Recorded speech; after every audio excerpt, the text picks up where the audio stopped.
Assalamualaikum warahmatullahi wabarakatuh. Yang terhormat Ibu Ratna Nulinaja selaku dosen pada mata kuliah pembelajaran tematik terpadu yang sudah memberikan kesempatan kepada kami dari kelompok 8 untuk menyampaikan dan mempresentasikan hasil diskusi kami mengenai pengembangan silabus tematik di Madrasah Ibtidaiyah atau sekolah dasar. Anggota dari kelompok 8 yaitu yang pertama saya sendiri, Dwi Arini Nur Ilmiah Sadiah, yang kedua Nyi Masida, dan yang ketiga Eka Sinta Agustina.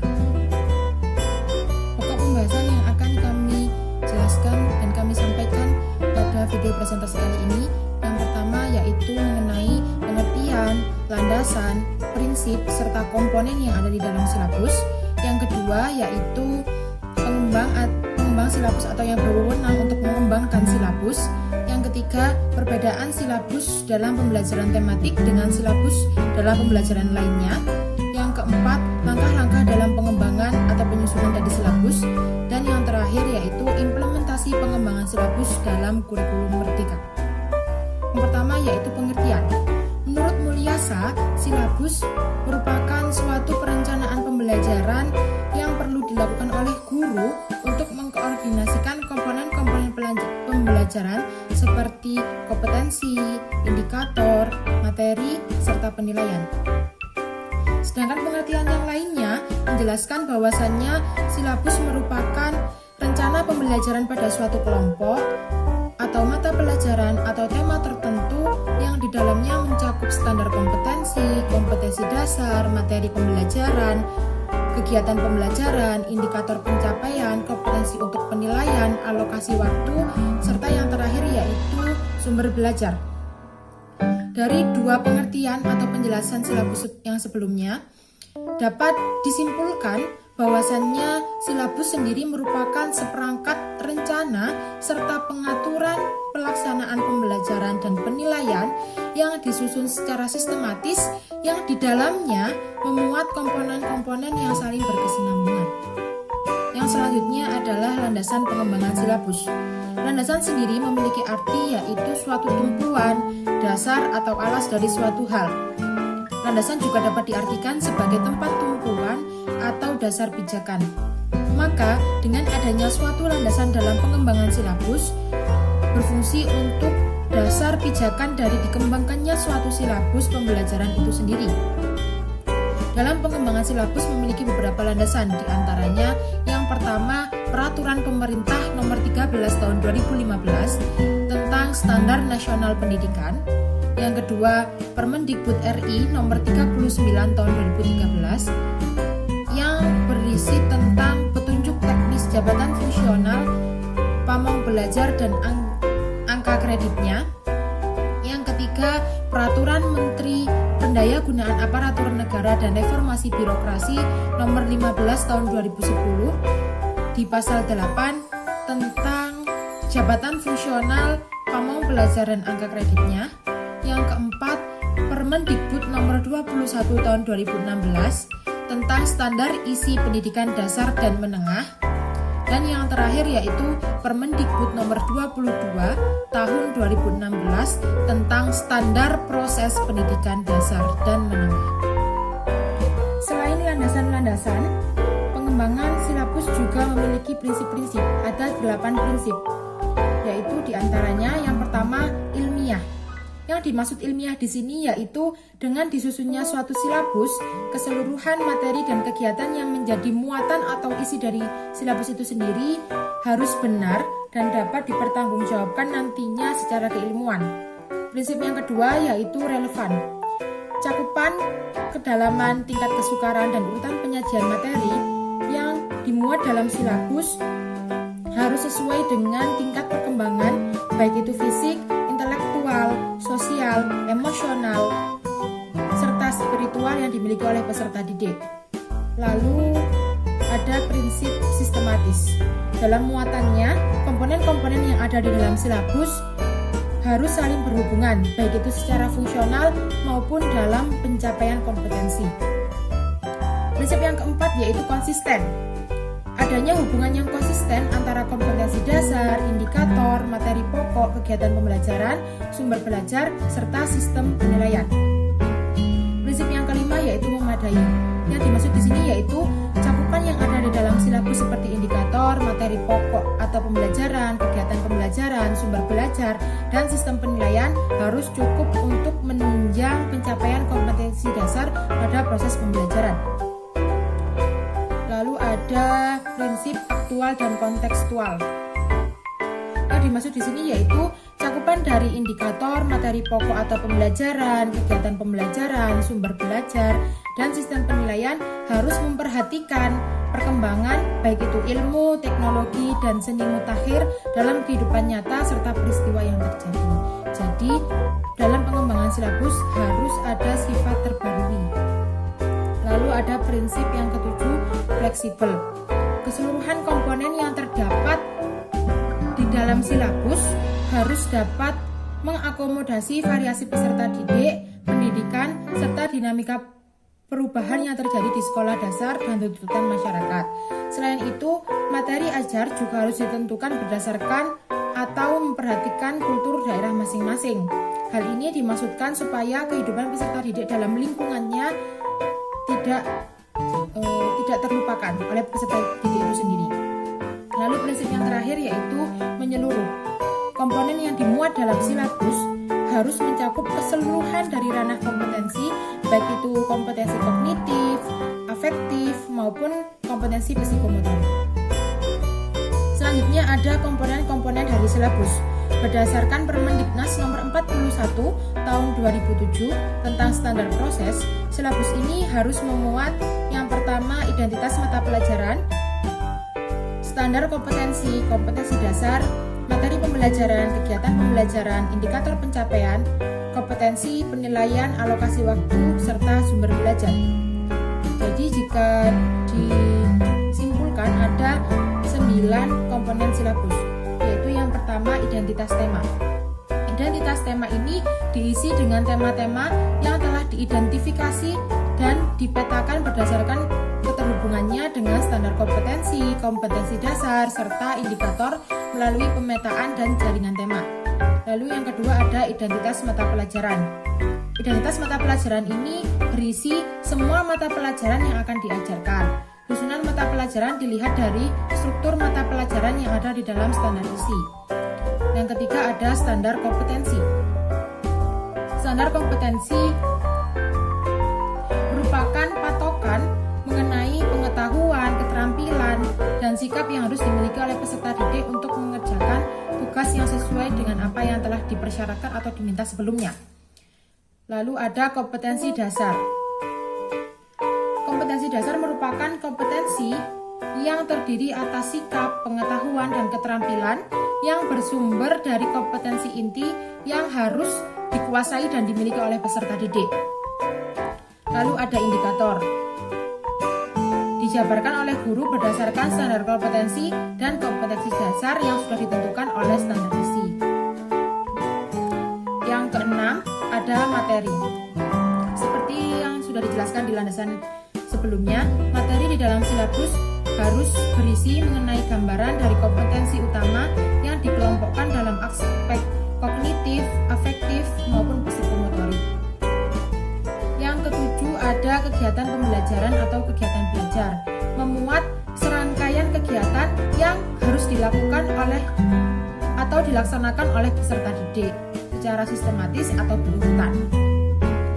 Yang kedelapan ada penilaian, merupakan serangkaian kegiatan untuk memperoleh, menganalisis, dan menafsirkan data tentang proses dari hasil belajar peserta didik. Dan yang terakhir yaitu alokasi waktu. Alokasi waktu ini dicantumkan ke dalam silabus sebagai perkiraan dari waktu rata-rata untuk menguasai kompetensi dasar yang dibutuhkan oleh peserta didik. Baik, yang selanjutnya akan dipaparkan oleh saya yaitu mengenai pengembang silabus dan perbedaan silabus dalam pembelajaran tematik dengan silabus dalam pembelajaran lainnya. Yang pertama yaitu ada pengembang silabus.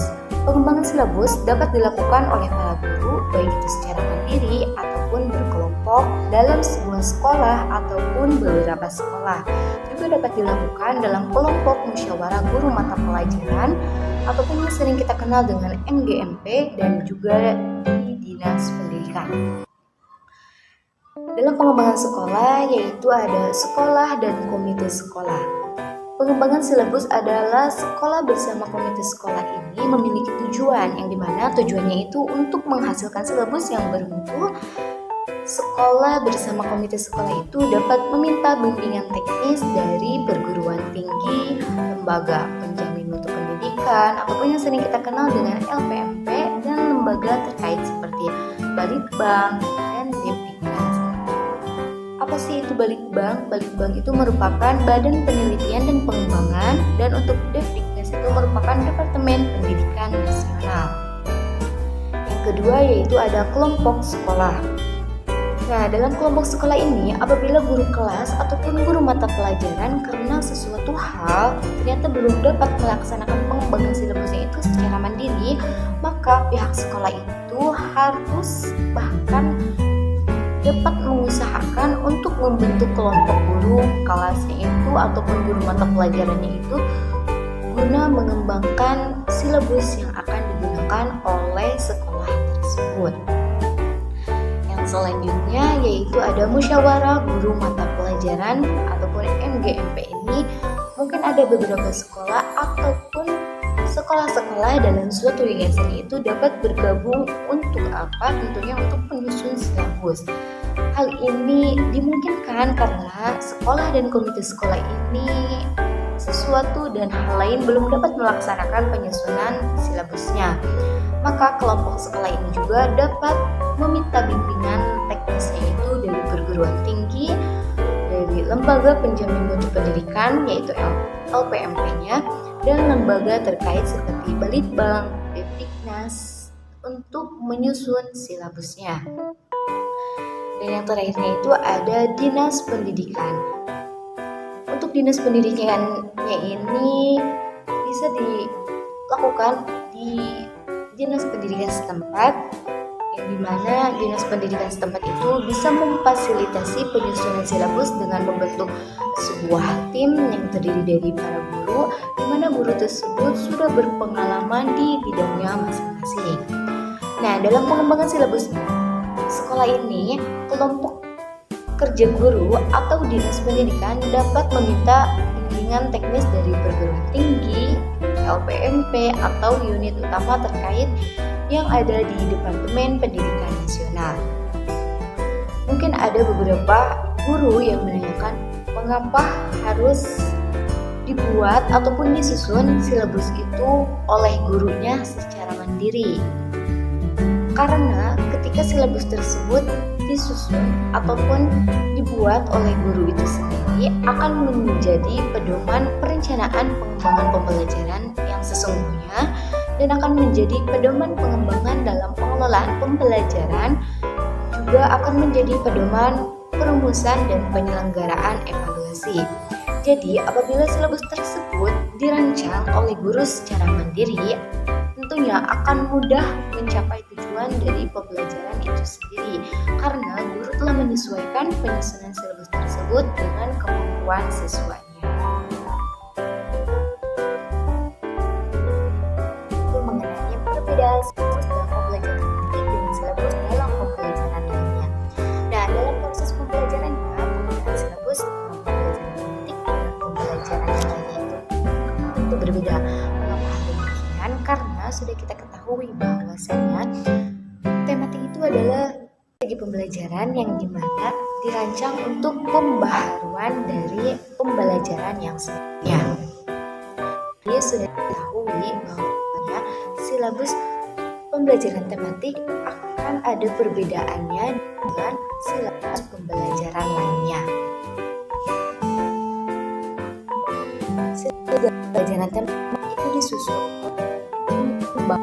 berdasarkan dengan berbagai mata pelajaran yang dilakukan di tingkat MIS,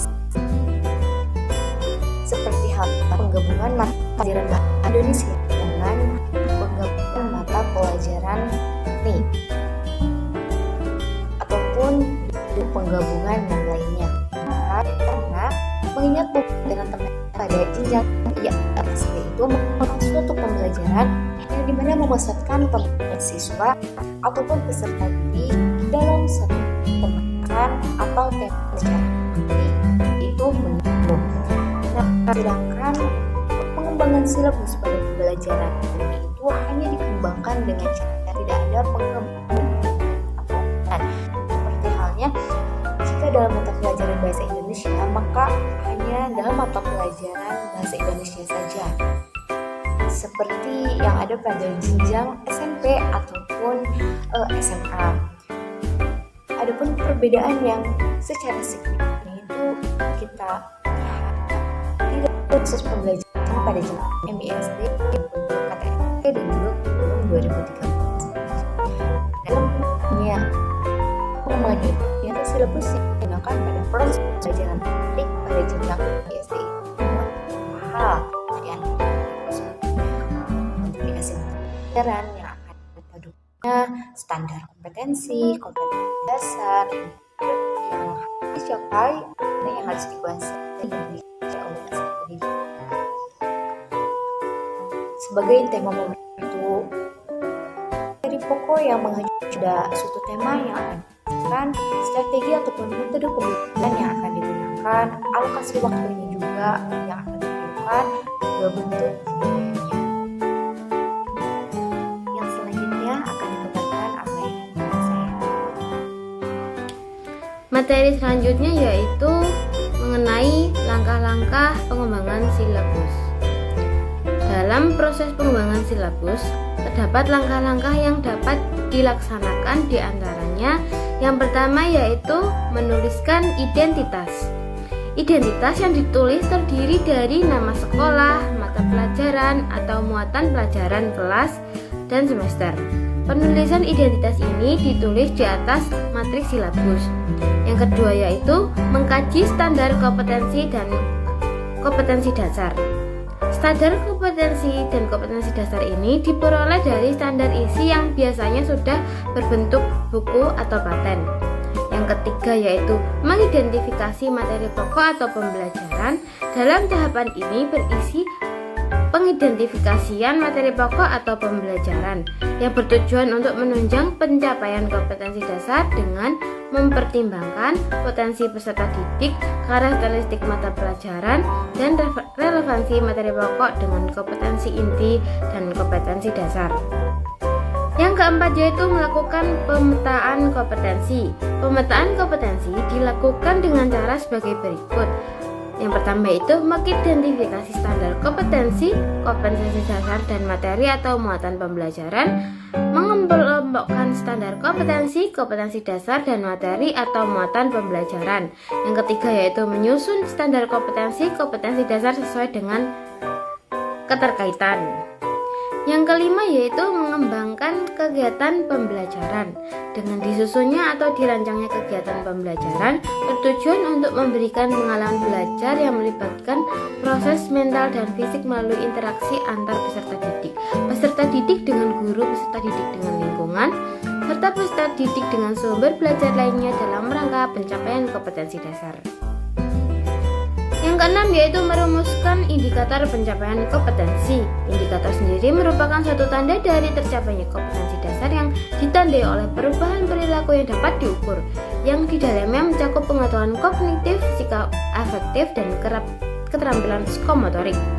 Indikator sendiri disusun dan dikembangkan berdasarkan karakteristik peserta didik, mata pelajaran, satuan pendidikan, potensi daerah, serta dirumuskan dalam kata kerja operasional yang terukur dan atau dapat diobservasi. Yang ketujuh yaitu penentuan jenis penilaian. Penilaian sendiri merupakan suatu rangkaian kegiatan yang memiliki tujuan yaitu untuk memperoleh, menganalisis dan menafsirkan proses serta hasil belajar siswa yang dilakukan secara sistematis atau berkesinambungan, sehingga pada akhirnya menjadi suatu informasi yang bermakna dalam pengambilan keputusan untuk menentukan tingkat keberhasilan pencapaian kompetensi yang telah ditentukan sebelumnya.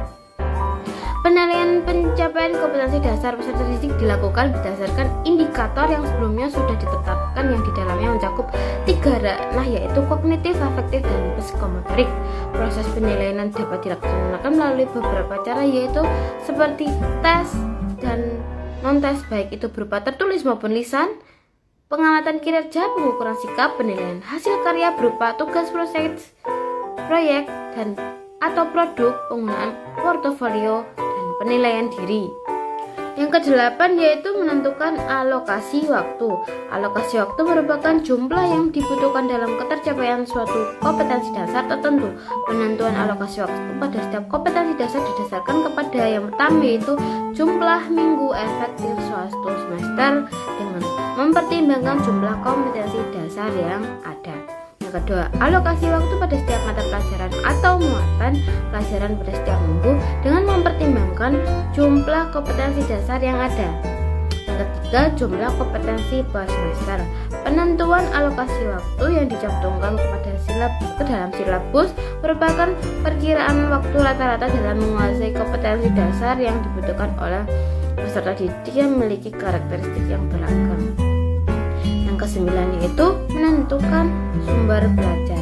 Sumber belajar merupakan sesuatu yang diperlukan atau digunakan dalam proses pembelajaran.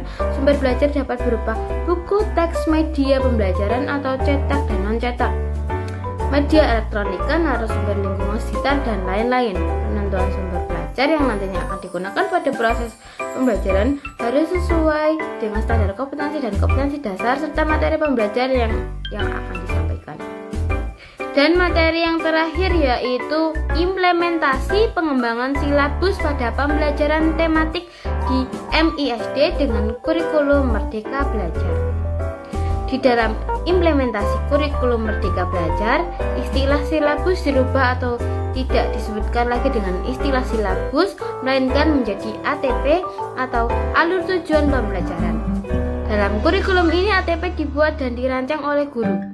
Sama halnya seperti silabus, pada proses pembelajaran tematik di kurikulum 2013, ATP pada implementasi kurikulum Merdeka Belajar juga memiliki tujuan serta fungsi yang relatif sama dengan silabus pada kurikulum sebelumnya, yaitu bertujuan sebagai acuan serta pedoman dalam merancang atau menyusun aktivitas pembelajaran.